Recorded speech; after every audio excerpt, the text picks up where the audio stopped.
Budget में महज कुछ दिन रह गए हैं, ऐसे में एक्सपेक्टेशंस भी बहुत हैं इस बजट से और साथ ही विश लिस्ट भी बहुत लंबी है।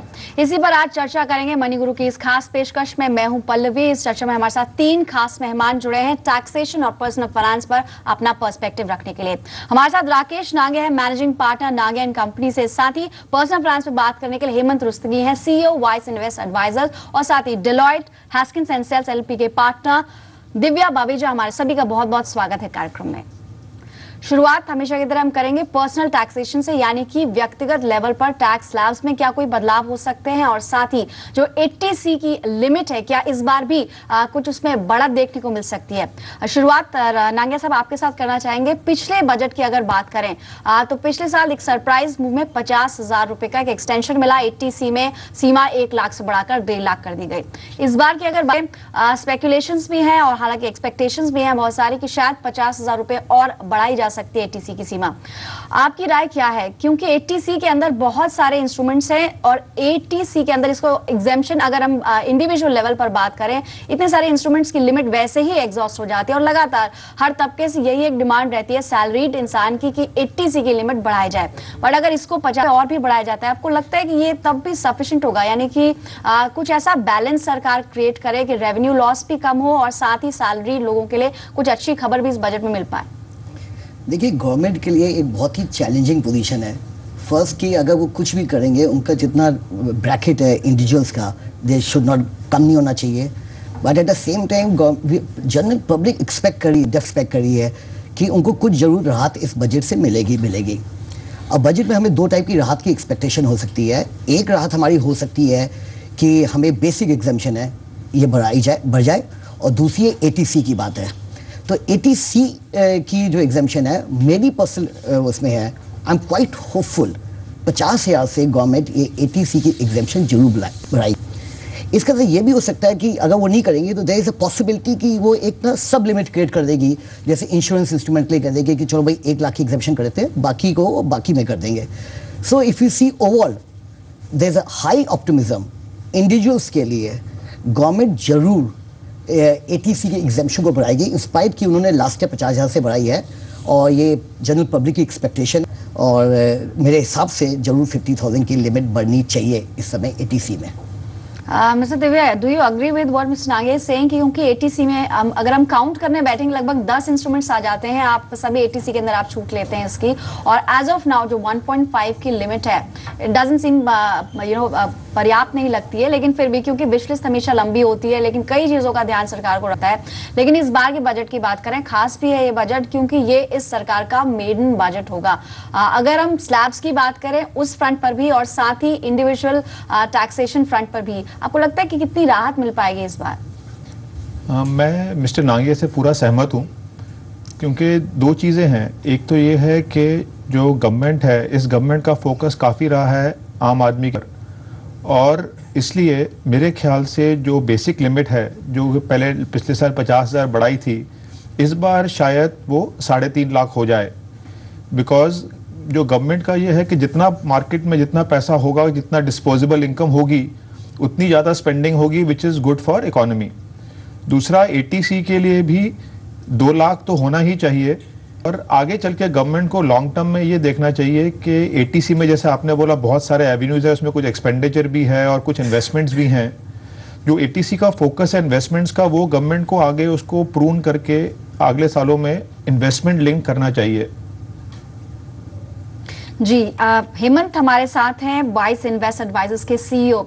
इनफैक्ट हेमंत, हम सभी एक मत हैं शेखर, पर मैं आपसे जानना चाहती हूँ 80C के बियॉन्ड अगर हम बात करें और भी जो सेक्शन है, पर्टिकुलरली अगर 80D की बात करें, ये बहुत समय से निगलेक्टेड है क्योंकि पिछले कई सालों से हम देख रहे हैं कि वही 15,000 रुपए की छूट सालाना आधार पर मिलती है, but medical expenses they've gone up.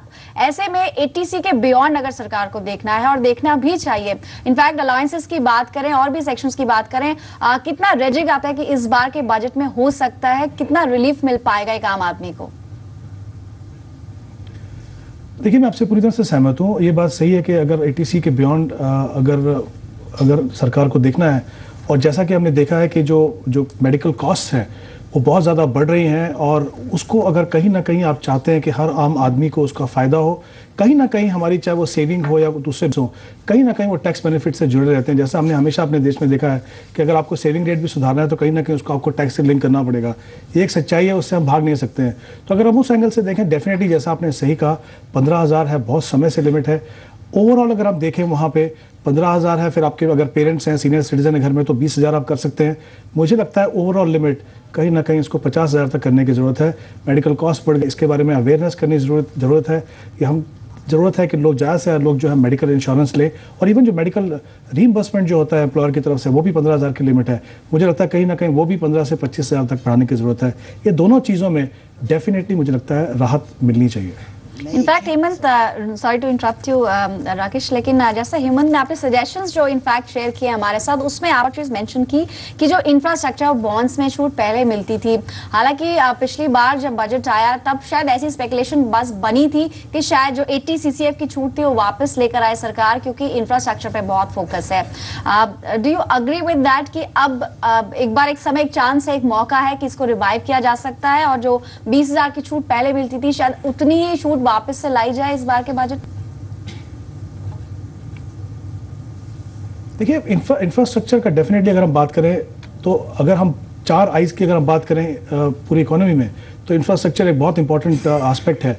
अगर हम चाहते हैं कि हमारी इकोनॉमी किक स्टार्ट हो, अगर हम चाहते हैं कि इंफ्रास्ट्रक्चर में बढ़ावा मिले, तो कहीं ना कहीं लॉन्ग टर्म फंड्स की ज़रूरत है। तो ये जो 80 CCF है, पहले पिछली बार जब था तो 20,000 रुपये था। मुझे लगता है पहले तो उसको बढ़ाना चाहिए, और दूसरा ये डेफिनेटली इंक्लूड होना चाहिए, क्योंकि कहीं ना कहीं सरकार को भी लॉन्ग टर्म पैसा चाहिए इंफ्रास्ट्रक्चर को डेवलप करने के लिए। तो ये एक सही जरिया होगा कि आप जो रिटेल इन्वेस्टर्स हैं, जो इंडिविजुअल इन्वेस्टर्स हैं, उनकी सेविंग को आप इस तरफ से चैनलाइज करें। In fact Rakesh, you were saying something on the same lines, क्योंकि आपने भी जो सजेशंस दिए हैं, जो शेयर किए हैं आपने बिजनेस के साथ, उसमें भी आपने इंफ्रास्ट्रक्चर का जिक्र किया। इंफ्रास्ट्रक्चर सेक्टर को रिवाइव करने के कई तरीके हैं, और ये वन ऑफ द वेज हो सकते हैं। बट बिसाइड्स दैट, अगर आपको कुछ सजेशंस शेयर करने हो हमारे दर्शकों के साथ, एग्जैक्टली क्या होंगे वो आपकी तरफ से? क्विक आपसे चाहेंगे कि आप सारे सजेशंस वन बाय वन हमें बताएं। मैं 2-3 सजेशन देना चाहूँगा, और एक पहले हेमंत जी बात को सबसे और ऐड करना चाहूँगा। जो हमारी मेडिकल से 1998 में 15,000 था, तो there has been no change in last 17 years, 15 years. Second, even जो 15,000 का प्रीमियम है, लास्ट जो रिवाइज हुआ था ये 2007-8 में हुआ था, तो उसको भी 7 साल 8 साल हो गए हैं। तो दोनों को government should consider to enhance that limit, because it is actually 15 years old, there have been no change at least on the expense part is concern. तो एक चीज़ ये मैं जो ऐड करना चाहूँगा कि government must consider very favourably the part is concern, कि उन्होंने बहुत टाइम से इसमें कोई चेंजेस नहीं किए हैं। इंफ्रास्ट्रक्चर भी सबसे बड़ा इंपॉर्टेंट है, और ये जरूर होने के बड़े हाई चांसेस हैं, बिकॉज गवर्नमेंट इज कंस्ट्रेंड इस समय कि हमें इंफ्रास्ट्रक्चर के लिए we need money and funds. Government के पास विजन है, गवर्नमेंट के पास विलिंगनेस है। इस समय सबसे बड़े चैलेंज है गवर्नमेंट के पास फंड्स नहीं है इतना ज़्यादा। तो इंफ्रास्ट्रक्चर बॉन्ड मेरे हिसाब से बड़े बोल्ड वे में, बड़े इनिशिएटिव में और इंसेंटिव वे में इस बजट में आने के चांसेस हैं, क्योंकि government really need money. The way we are talking and hearing is not only the road sector but every sector of this economy को इस समय इंफ्रास्ट्रक्चर के पैसे की जरूरत है, and this is one of the sources जो government जरूर एक्सप्लोर करेगी और मेरे ख्याल से लाएगी to have resources to fund the infrastructure. So I'm very hopeful and buoyant about this to come. Right, hopeful तो हम सभी हैं। दिव्या, आपसे मैं जानना चाहती हूँ, इनफैक्ट एक स्पेकुलेशन, एक बज है ऐसी कि शायद जो 80EE सेक्शन उसको भी यहाँ पर टच करते हैं, कि जो 2 साल पहले इंट्रोड्यूस हुआ और इनफैक्ट 2 फाइनेंशियल ईयर्स के लिए भी था ये, इस बार के बजट में वो जो छूट है वो एक्सटेंड हो सकते हैं। हालांकि ये सोर्सेज ऐसा कह रहे हैं, एग्जैक्टली क्या होगा वो 28 को ही पता चलेगा, बट अगर ऐसा होता है तो हाउसिंग को डेफिनेटली एक बड़ा पुश मिलेगा। आपका व्यू क्या है इस पर? इसमें मेरा ये व्यू है कि हाउसिंग वो सेक्टर है जो कि काफ़ी टाइम से थोड़ा निगलेक्टेड है। निगलेक्टेड तो ये है कि उसके अंदर इतना बढ़ोतरी नहीं हो रही है, और ये गवर्नमेंट का बड़ा इंपॉर्टेंट सेक्टर है हाउसिंग सेक्टर। और इवन अभी वो बात थी कि रेगुलेटरी बिल भी पास होना चाहिए, हाउसिंग को बढ़ावा देना चाहिए, तो वो सब देखते हुए ये लग रहा है कि शायद वो 2 साल के लिए उसको और एक्सटेंड कर दें। एक्सपेक्टेशंस ढेर सारी हैं और उस पर हम डिस्कस भी कर रहे हैं, लेकिन इस छोटे से ब्रेक के लिए रुकते हैं। तीनों खास मेहमान हमारे साथ बने हुए हैं। ब्रेक के बाद जब लौटेंगे तो बात करेंगे कि निवेशकों की क्या विश लिस्ट है और इस बार के बजट से वो किस तरह की उम्मीद रख सकते हैं। क्या कोई स्पेशल स्कीम या मौजूदा स्कीम्स को कुछ अट्रैक्टिव बनाया जा सकता है। कहीं मत जाइएगा।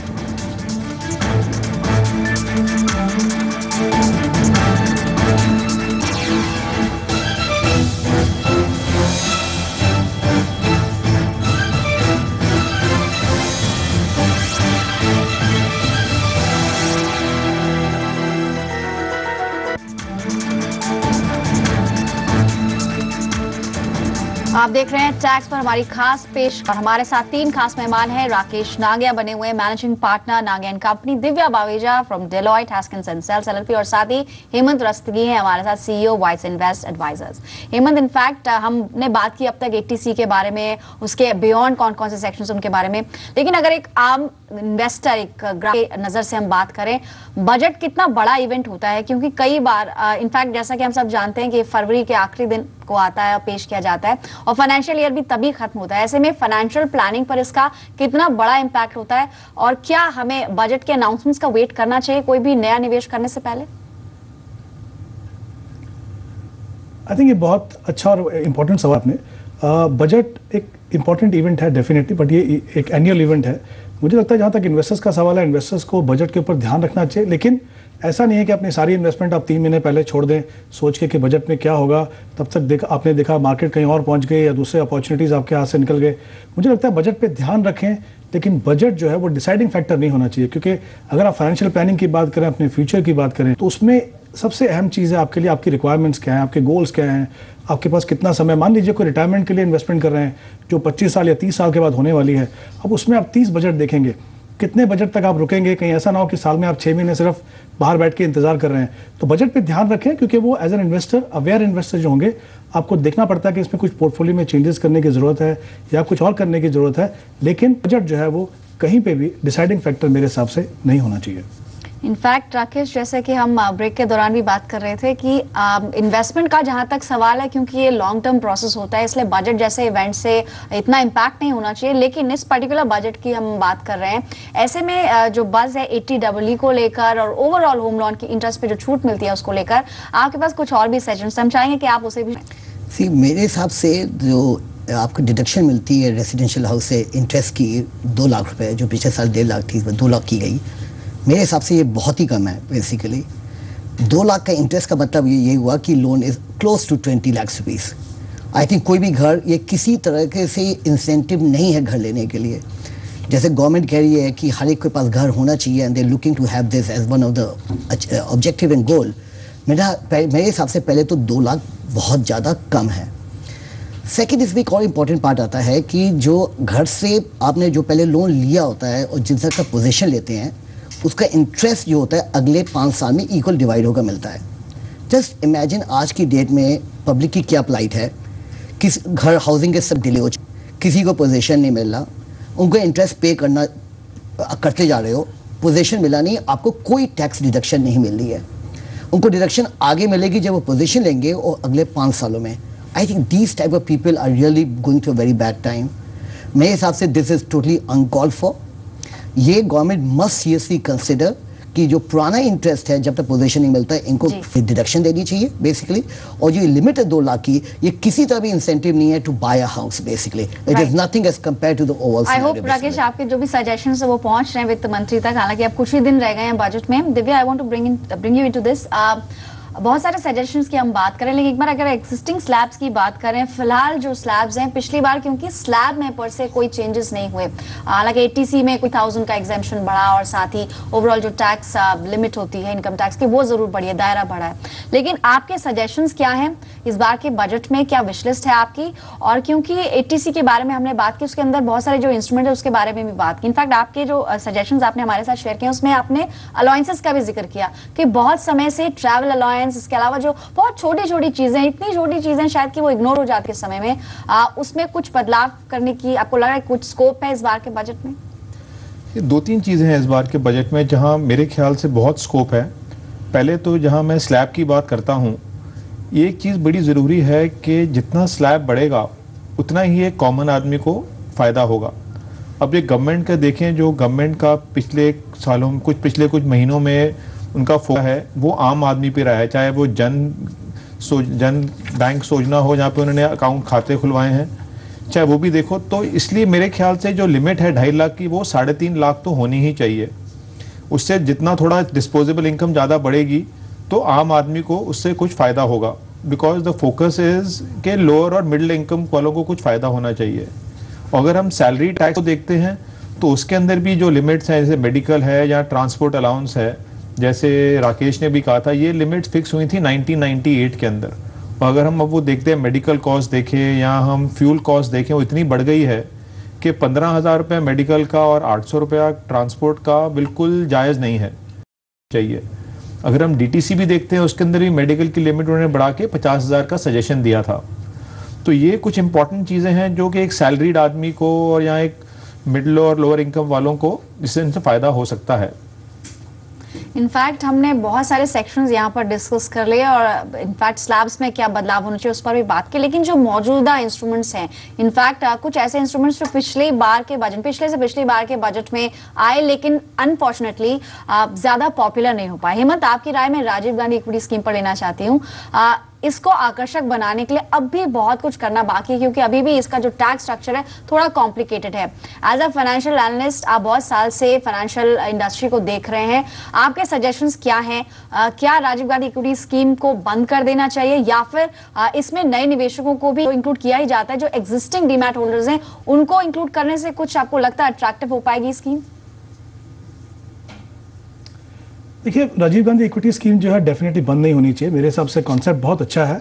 कॉन्सेप्ट ये है कि अगर आप चाहते हैं कि इक्विटी कल को अगर देश में फैलाया जाए, प्रोपोगेट किया जाए, तो कुछ ना कुछ, जैसा मैंने शुरुआत में भी कहा था, जिसको अगर आप टैक्स से जोड़ते हैं, टैक्स सेविंग से जोड़ते हैं, तो काफ़ी चीज़ें एक्सेप्टेबल हो जाए। मुझे लगता है ये जो स्कीम है बहुत कॉम्प्लिकेटेड है। 12 लाख की लिमिट है इनकम के ऊपर और फर्स्ट टाइम इन्वेस्टर, आपका डीमैट अकाउंट, आई थिंक बहुत सारे कॉम्प्लिकेशन है। मुझे लगता है इसको, और जो बचत है वो भी ज़्यादा नहीं है। इनफैक्ट अगर आप 30% ब्रैकेट में हैं तो आपको 50% पे रिबेट मिलती है जाके 7,500 रुपये। अगर आप चाहते हैं कोई भी इन्वेस्टर फर्स्ट टाइम इक्विटी में इन्वेस्ट करे और उसको सिर्फ इतनी बचत हो, तो वो डेफिनेटली वर्केबल नहीं है। मुझे लगता है 2 चीज़ें होनी चाहिए। तो ये कि जो रिबेट मिलनी चाहिए पूरी की पूरी 50,000 पे मिलनी चाहिए। दूसरा, मुझे लगता है कि अभी भी अगर आप देखें तो सिर्फ फर्स्ट टाइम इन्वेस्टर उनको माना जाता है जिनके पास डीमैट अकाउंट नहीं है। अगर आप म्यूचुअल फंड के ऑलरेडी इन्वेस्टर हैं तो आप फर्स्ट टाइम इन्वेस्टर नहीं है, तो हम क्यों ना इसको सबके लिए ओपन अप कर दें। कहीं ना कहीं हमारी इक्विटी मार्केट को लॉन्ग टर्म इन्वेस्टमेंट की जरूरत है, जो यहाँ से आ सकती है। अगर आप ये एडिशनल 50,000 की अगर आप एग्जाम्पशन देते हैं और सबके लिए ओपन कर दें, मुझे लगता है इस बहुत ज़्यादा पैसा मोबिलाइज करने की क्षमता है। Right Rakesh, I think you want to add something to this, क्योंकि काफी कॉम्प्लिकेटेड है अभी भी। आपके फाइनल कमेंट्स क्या होंगे? मेरा ये है कि this scheme has not taken of. जिस ऑब्जेक्टिव से ये स्कीम आई थी, जब स्टॉक मार्केट बड़ी लो थी और गवर्नमेंट चाहती थी कि पैसा आए जाए, उसके लिए इंसेंटिवाइज की था, तो ये it has not taken of at all basically, और बहुत कम ही टेक ऑफ की है। और हेमंत जी ने बड़ी अच्छी बात बताई है कि अगर आप टेक्निकल्स क्रिएट कर देंगे कोई भी नहीं आएगा। और today change of scenario of investment, does it has any validity left? पूरी मार्केट के जैसे डायनामिक्स चेंज हो चुके हैं, इन्वेस्टमेंट के रिटर्न आ चुके हैं, will people will still like to do that? I think it's a question mark. वैसे इस पर गौर किया जा सकता है। वित्त मंत्री से हमारी यही रिक्वेस्ट रहेगी कि इस स्कीम को अगर आप अट्रैक्टिव बनाना चाहते हैं, कुछ इसमें चेंजेस जरूर, स्ट्रक्चरल चेंजेस होने चाहिए। दिव्या, आपके लास्ट कमेंट्स क्या होंगे? मेरा लास्ट है कि आई थिंक इस बार गवर्नमेंट, जैसे गवर्नमेंट का नज़रिया है, उनका पहला इंपॉर्टेंट बजट है, मेरे ख्याल से इस बार आम आदमी को काफ़ी इसमें फ़ायदा होगा। कोई ना कोई सरप्राइज ज़रूर होगा, चाहे वो टैक्स रेट्स के थ्रू हो या स्लैब के थ्रू हो। राइट, चलिए, सरप्राइजिंग बजट होगा या फिर एक्साइटिंग होगा, ये तो देखना होगा, क्योंकि अब कुछ ही दिन रह चुके हैं अब बजट के अंदर और काफी एक्सपेक्टेशंस बिल्डअप हो जैसे जैसे हम बजट दे के नजदीक जा रहे हैं। आप सभी का बहुत बहुत शुक्रिया कीमती समय जी बिजनेस को देने के लिए, और इस खास पेशकश को तो हम यहीं रोकते हैं, लेकिन जी बिजनेस पर बजट कवरेज जारी है। आप देखते रहिए जी बिजनेस। नमस्कार।